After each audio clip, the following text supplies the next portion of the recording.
बिस्मिल्लाहिर्रहमानिर्रहीम। बच्चों, मैं हूँ आपका टीचर अदनान नज़ीर।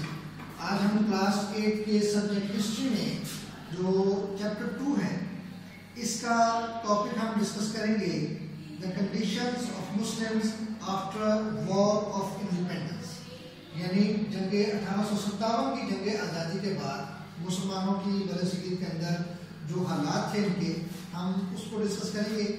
चैप्टर नंबर 2 जिसका नाम है Sir Syed Ahmad Khan and Aligarh movement. Sir Syed Ahmad Khan की जो मूवमेंट थी उसकी बुनियाद ये जंग आज़ादी और इसके बाद मुसलमानों के साथ पेशवा आने वाले वाक़यात और उन वाक़यात की वजह से मुसलमानों के ज़वाल पज़ीर हालात जो हैं इनका आपस में बड़ा ताल्लुक़ है कि मुसलमानों के हालात और सर सैयद अहमद खान की अलीगढ़ मूवमेंट इनका आपस में चोरी दाम का साथ है। तो बच्चों, अगरचे 1857 की जंग आज़ादी में मुसलमानों, हिंदुओं और सिखों ने सभी ने मिलकर उसमें हिस्सा लिया था और अंग्रेज़ों के खिलाफ आज़ादी की एक जंग लड़ी थी, जिसमें कि इन मुसलमानों, हिंदुओं और सिखों को शिकस्त हुई, जिसकी वजह ये थी कि नंबर 1 ये तादाद में कम थे, नंबर 2 इतने ज़्यादा ये कोई ट्रेंड लोग नहीं थे, तरबियत याफ्ता लोग नहीं थे, इनके पास वसाइल की, असलहे की कमी थी और इनका जिस फौज से मुकाबला था वो फौज ट्रेन भी थी, उनके पास वसाइल भी थे, असलहा भी था, तादाद में वो शायद ज़्यादा ना हो मगर असलहा और ट्रेनिंग और वसाइल की ज़्यादती जो है ये बहुत अहम किरदार अदा करती है किसी की जंग को जीतने में। तो इन तीनों चीज़ों में चूँकि अंग्रेज़ों का पल्ला भारी था, लिहाजा वो इस जंग के फाते रहे। इस जंग के फौरन बाद हिंदू जो कि अय्यार कौम है उन्होंने अंग्रेज़ों को ये बात जहन नशीन करवा दी कि 1857 की जंग आज़ादी की असल जिम्मेदारी जो है वो मुसलमानों के सर पर आती है। उन्हीं के बहकाने पर हिंदुओं और सिखों ने मुसलमानों के साथ मिलकर अंग्रेज़ों के खिलाफ जंग की। लिहाजा अंग्रेज़ों ने मुसलमानों को इस जंग का जिम्मेदार ठहराते हुए अपनी तमाम तर इंतकामी कार्रवाइयाँ मुसलमानों के खिलाफ जारी कर दी, जिसमें उन्होंने मुसलमानों को बहुत ज़्यादा नुकसान पहुँचाया, मुआशी तौर पर, माशरती तौर पर, तालीमी तौर पर, हत्ता के मजहबी तौर पर। 1857 की जंग आज़ादी की वजूहात को अगर हम देखें कैटेगरिकली, अगर नंबर वाइज देखना चाहें तो उसमें एक तो मुसलमानों की या जो मुकामी लोग थे, चूँकि सबसे मुसलमान उस जंग में नहीं थे तो सारे तकरीबन तीनों मज़हब के लोग शामिल थे। तो जंग आज़ादी में नाकामी की एक वजह तो इनकी आपस में नाइतफाकी थी, फिर इनके पास जो टेक्नोलॉजी थी यानी जो वेपन्स थे, हथियार थे वो पुराने थे इनके पास, फिर वसाइल की कमी थी, चौथे नाइतफाकी थी, जिसकी वजह से ये जो जंग थी ये अंग्रेज़ों के हक में रही। अब इसके बाद हालांकि इस जंग आज़ादी में मुकामी लोगों की शिकस्त के बाद भारत का, हिंदुस्तान का बहुत बड़ा हिस्सा जो है वो अंग्रेज़ों के कब्जे में आ गया, मगर इसके बावजूद अंग्रेज़ मुसलमानों से खौफजदा थे, क्योंकि उनको मालूम था कि अगर इनका जज्बा शहादत ख़त्म ना हुआ तो इनका जज्बा आज़ादी ख़त्म नहीं हो सकता, मौत से ये नहीं डरते। लिहाजा अपने इस हरीफ को कमज़ोर करने का तरीका, सबसे बेहतर तरीका ये है कि इसको माशी, माशरती और तालीमी तौर पर बहुत ज़्यादा पसमानदा कर दिया जाए।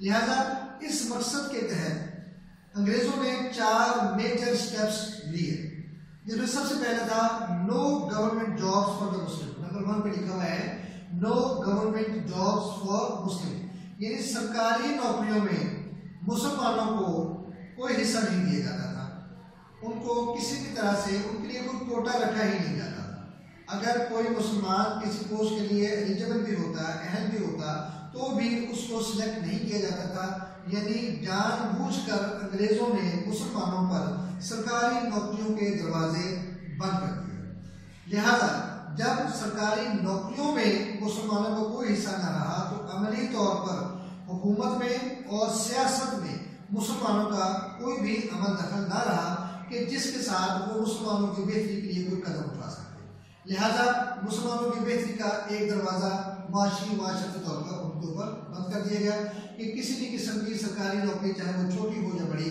वो मुसलमानों के लिए ममनू करार दे दी गई। दूसरा जो स्टेप अंग्रेजों ने लिया था वो है ejectment of Muslims from agricultural land.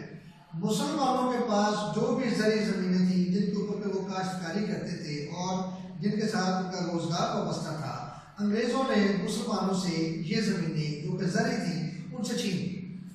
इससे क्या हुआ कि नंबर एक, चूंकि जरी जमीनें थी उनका रोजगार खत्म हो गया। रोजगार खत्म होने से माशी तौर पर उनको परेशानियां लाहक हुई, कोई और रोजगार उनके लिए, नौकरियां उनके लिए दस्तयाब नहीं थी, एग्रीकल्चर उनके पास थी, वो चली दी गई।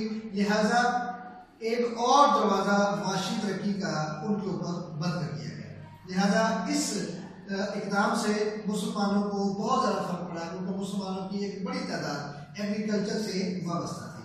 लिहाजा इससे क्या हुआ कि एक तो उनसे ज़मीनें छीन ली गई, उनका रोजगार चला गया, और अगर किसी के पास कोई ज़मीनें थी तो उनके ऊपर टैक्सेस इतने ज़्यादा लगा दिए गए कि जो वो दे ही नहीं सकते थे। लिहाजा दोनों तरह से एग्रीकल्चर को जो था इसको निशाना किया गया और मुसलमानों को इस एग्रीकल्चर से और उनकी ज़मीनों से बेदखल कर दिया। तीसरी है एजुकेशनल बैकवर्ड्स। मुसलमानों को नंबर एक तो जो भी अंग्रेज़ों के तालीमी इदारे थे उनमें इनको दाखिला दिया नहीं जाता था।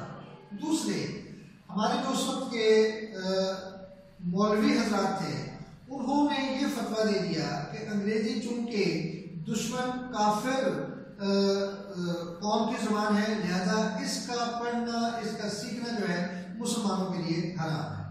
लिहाजा मुसलमानों ने कतई तौर पर इंग्लिश की तालीम लेना अपने लिए सही तसव्वुर ना की। इसकी वजह से मुसलमानों की तालीमी बैकवर्डनेस, तालीमी इन्हदात का आगाज़ हुआ।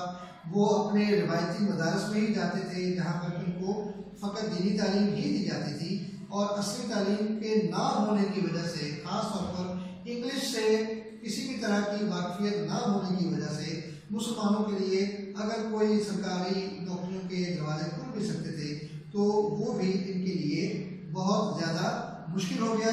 तालीमी लिहाज से मुसलमान बहुत ज़्यादा पीछे रह गए। लिहाजा एक और तरह से ये माशरे में दबते चले गए और इनकी माशरती तनज़्ज़ुली का आगाज़ इस चीज़ से हुआ। इसके बाद जो चौथा स्टेप लिया अंग्रेज़ों ने वो था replacement of Persian by English as an official language. तकरीबन 1000 साल तक मुसलमानों का बरसगीर पर हुकूमत का असर जारी रहा। इसमें फारसी ज़ुबान को सरकारी ज़बान का दर्जा हासिल था। दफातर में, अदालतों में, जहाँ भी सरकारी काम होते थे और किताबों में लिखने पढ़ने में फारसी ज़बान को ही अवलियत दी जाती थी। अंग्रेज़ों ने फारसी ज़ुबान को ख़त्म करके तालीमी इदारों में, सरकारी इदारों में अंग्रेज़ी को रिवाज दिया, जबकि मुसलमान चूँकि अंग्रेज़ी से बिल्कुल ही नावाकिफ़ थे, नाबलद थे, तो इस वजह से मुसलमान तालीमी इदारों से, सरकारी इदारों से और कारोबारी इदारों से लाताल्लुक़ होते चले गए, दूरी बढ़ती गई, और इस तरह से माशी, माशरती और तालीमी लिहाज से मुसलमान बहुत ज़्यादा पसमानदगी का शिकार हुए। और यूँ 1857 की जंग आज़ादी के बाद इन चारों वजूहात की बिना पर अंग्रेज़ों ने बतौर पॉलिसी स्टेप लिए, मुसलमान बहुत ज़्यादा हद तक माशरती, माशी, तालीमी और सियासी तनज़्ज़ुली का शिकार होकर बहुत ही ज़्यादा अपने माशरे में पीछे चले गए, और हुकूमत में, कारोबार में, माशियात में, तिजारत में और काश्तकारी में इनका कोई हिस्सा ना था। लिहाजा माशी तौर पर बहुत ज़्यादा बदहाली थी मुसलमानों के लिए।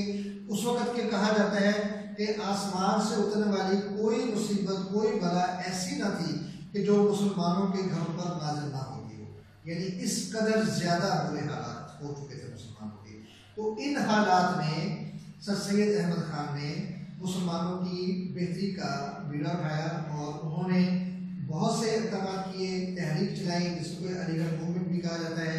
इंशाल्लाह नेक्स्ट लेक्चर्स में हम उसको डिस्कस करेंगे। तो आज जो हमने डिस्कस किया है वो है कि 1857 की दिल्ली आज़ादी के बाद मुसलमानों के तो अगले लेक्चर में इंशाल्लाह बाकी हम चीज़ें डिस्कस करेंगे। तब तक के लिए अल्लाह हाफ़िज़।